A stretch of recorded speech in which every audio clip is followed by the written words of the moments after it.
नमस्कार, देवभूमि चैनल में आपका स्वागत है। आप सबका बहुत धन्यवाद। आप लोग हमारे वीडियो को देख रहे हैं, पसंद कर रहे हैं, लाइक कर रहे हैं, कमेंट कर रहे हैं। उसके लिए हम दिल से आपका धन्यवाद करते हैं। आपके इस प्यार के लिए हम हमेशा आभारी रहेंगे। आज के इस वीडियो में हम बात करेंगे प्रथम एकादशी। प्रथम एकादशी अर्थात जब भगवान विष्णु जागे हैं निद्रा से, तो उसके बाद जो पहली एकादशी आती है उसको कहते हैं उत्पन्ना एकादशी। और ये एकादशी बहुत महत्वपूर्ण होती है। इसकी सबसे बड़ी वजह ये भी है कि यहीं से एकादशी व्रत की शुरुआत हुई थी, उत्पन्ना एकादशी से ही। यह प्रथम एकादशी है भगवान विष्णु के जागने के बाद। और इसके पीछे बहुत सारी गाथाएं हैं कि किस प्रकार से एकादशी उत्पन्न हुई थी। एकादशी उत्पन्न होने के साथ ये व्रत आरंभ हुआ था। और ये एकादशी आती है मार्गशीर्ष मास में। मार्गशीर्ष जो कि भगवान श्री कृष्ण का प्रिय महीना है। और ये मार्गशीर्ष मास जो है ये 26 दिसंबर तक रहेगा। इस दौरान कई व्रत त्योहार आएंगे जो भगवान विष्णु को समर्पित हैं, और इन्हीं में से एक है मार्गशीर्ष मास की उत्पन्ना एकादशी। इस व्रत के प्रताप से व्यक्ति समस्त सांसारिक सुख भोगकर मोक्ष को प्राप्त करता है। उसके सारे कष्ट मिट जाते हैं। जो लोग एकादशी का व्रत प्रारंभ करना चाहते हैं ना, उनके लिए सबसे उत्तम समय होता है ये। वो उत्पन्ना एकादशी से व्रत को करना आरंभ करें। जिस भी किसी ने अभी तक एकादशी का व्रत नहीं किया है और अगर वो चाहता है कि वो एकादशी व्रत करे, तो उत्पन्ना से उसको आरंभ करना चाहिए। ये बहुत अधिक पुण्य फलदायी है। और इस साल जो उत्पन्ना एकादशी है उसकी तारीख को लेके, डेट को लेके बड़ी कन्फ्यूज़न है, क्योंकि उत्पन्ना एकादशी दोनों ही दिन सूर्योदय में है। और अब कन्फ्यूज़न ये है कि किस दिन व्रत करें। इसको हम आपको बताएंगे। उससे पहले जानते हैं कि इसकी पूजा विधि किस प्रकार की है और आपको किस प्रकार से किन बातों का ध्यान रखना चाहिए। फिर आपको बताएंगे कि ये व्रत किस दिन रखा जाएगा, शुभ मुहूर्त क्या है और पारण कब करें। मार्गशीर्ष मास के कृष्ण पक्ष की एकादशी तिथि के दिन ही माता एकादशी की उत्पत्ति हुई थी। इस दिन देवी एकादशी श्रीहरि विष्णु के अंश से जन्मी थी और उन्होंने मुर नामक राक्षस का संहार किया था। ये व्रत साधक की तमाम मनोकामनाओं को पूरा करने वाला होता है। एकादशी व्रत में हमें कुछ सावधानियां बरतनी चाहिए, जिससे सबसे महत्वपूर्ण है कि जब आप भगवान विष्णु का भोग लगाएंगे, हम आपको हमेशा बताते हैं कि तुलसी दल के बिना भगवान विष्णु को भोग ना लगाएं। उसमें एक तुलसी पत्ता अवश्य डालें, तभी भगवान विष्णु उस भोग को स्वीकार करते हैं।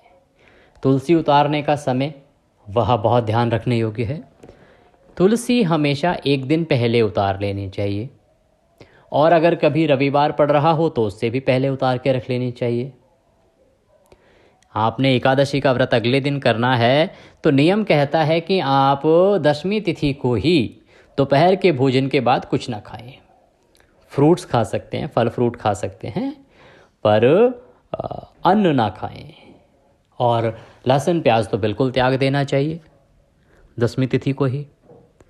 और रात्रि को, दशमी तिथि की रात्रि को, जब आपको अगला दिन आपने सुबह से व्रत करना है, उससे पहले जो रात्रि है, उस रात्रि को, रात को जो भी खाना पीना खाया आपने, फ्रूट्स वगैरह खाएं, उसके बाद अपना दंत धावन अर्थात मंजन करें अच्छे से, अपने टूथपेस्ट करें अच्छे से, और अपने दांत जो है, मुंह जो है, उसको अच्छे से साफ कर लें।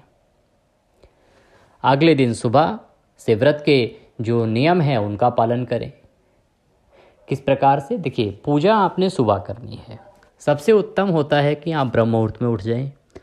ब्रह्म मुहूर्त में अगर आप नहीं उठ पा रहे हैं तो कोई बात नहीं, आप सूर्योदय से पहले उठ जाएं।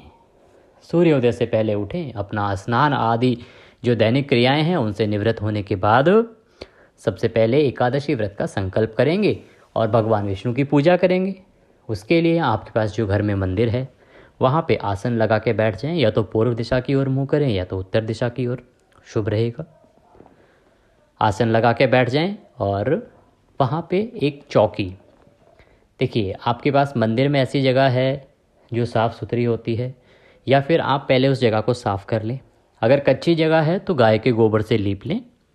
अगर आपके पास आजकल क्योंकि कल्चर फ्लैट्स का है तो आपके टाइल्स होती हैं लगी हुई, आप एक अच्छे से शुद्ध पानी से उस जल का पोछा लगा लें, उस पर गंगा जल छिड़कें, फिर वहाँ पे एक पट्टा, चौकी जो भी आपके पास है वो बिछाएं।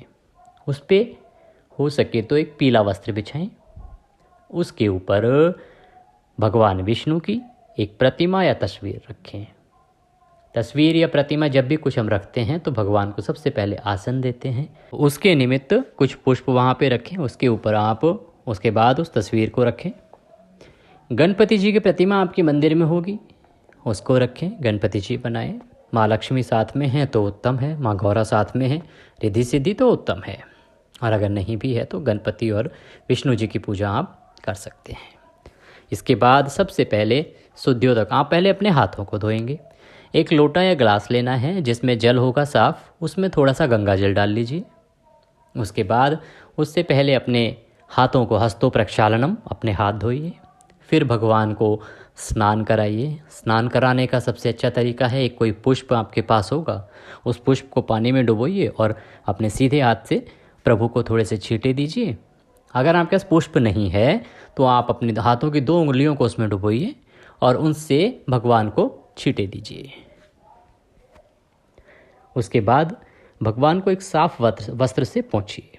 एक साफ वस्त्र जो आप मंदिर में रखती होंगी, नहीं है तो कोई बात नहीं, कोई भी धुला हुआ एक साफ कपड़ा लीजिए, कोई हैंकी लीजिए, रुमाल लीजिए, उससे भगवान की तस्वीर को, भगवान की प्रतिमा को अच्छे से साफ कीजिए। पोंछने के बाद, स्नान कराने के बाद उनको तिलक लगाइए। गणपति जी को भी तिलक लगाइए। तिलक लगा के फिर पुष्प अर्पित कीजिए, माला है तो माला अर्पित कीजिए, वस्त्र के रूप में मौली अर्पित कीजिए, क्योंकि वस्त्र जो है तस्वीरों को पहनाए नहीं जा सकते, तो एक जो नियम है उसके अनुसार मौली का एक छोटा सा टुकड़ा, मौली कलावा भी कहते हैं उसे, एक छोटा टुकड़ा तोड़िए, भगवान को अर्पित कीजिए, गणेश जी को अर्पित कीजिए। ये वस्त्रम वस्त्रांते वस्त्र हो गया आपका, स्नान हो गया आपका, तिलक हो गया आपका। उसके बाद माला पहना दी आपने, पुष्प अर्पित कर दिए। आप व्रत का संकल्प लेंगे। अपने हाथ में थोड़ा सा जल लीजिए और थोड़े फूल डाल लीजिए। भगवान से निवेदन कीजिए, ओम विष्णु और विष्णु और विष्णु। हे भगवान विष्णु, हम आपको साक्षी मानकर अपना नाम बोलिए, अपना गोत्र बोलिए और जिस स्थान पर आप हैं अपना मकान नंबर बोलिए। हम ये संकल्प करते हैं कि आज के दिन हम एकादशी का व्रत निराहार रह के करेंगे। इसको सफल बनाने के लिए हमें शक्ति दीजिए और वो संकल्प भगवान विष्णु के चरणों में छोड़ दीजिए। उसके बाद आप भगवान विष्णु की कथा श्रवण कीजिए। एकादशी का जो महात्म्य है, हर एक एकादशी का अलग महात्म्य होता है, वो अवश्य सुने। अगर आपके पास पुस्तक नहीं है तो सबसे अच्छा साधन है आप हमारे चैनल को सब्सक्राइब कर लीजिए, और कर रखा है तो वो बहुत उत्तम है, क्योंकि प्रत्येक एकादशी का महात्म्य, प्रत्येक एकादशी की कथा समय से आपके इस चैनल पर अपलोड की जाती है। आप अपने हमारे चैनल पर वह कथा श्रवण करें। कथा सुनने के बाद भगवान विष्णु की आरती करें। भगवान विष्णु की आरती के बाद भगवान को भोग लगाएं। भोग में तुलसी दल अवश्य डालें। भोग लगाने के बाद पूजा आपकी समाप्त होती है। इस प्रकार आपका जो पारण होगा वो होगा अगले दिन एकादशी व्रत का, क्योंकि इस दिन आप अन्न नहीं खाते हैं, तो पारण आपका अगले दिन होगा जो द्वादशी युक्ता होता है। और हमेशा प्रयास ये होता है कि पारण आपका द्वादशी तिथि समाप्त होने से पहले हो जाना चाहिए। अब बात आती है कि ये एकादशी है कब।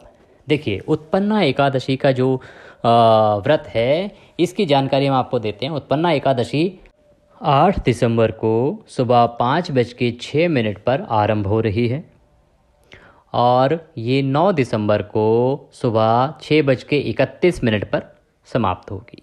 तो 2023 में 5:06 पर 8 दिसंबर को एकादशी तिथि लग रही है और ये समाप्त होगी 9 दिसंबर 2023 को 6:31 पर।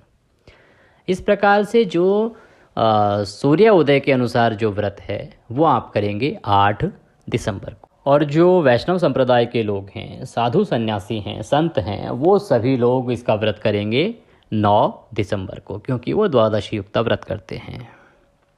इस प्रकार से इसका व्रत रखा जाएगा।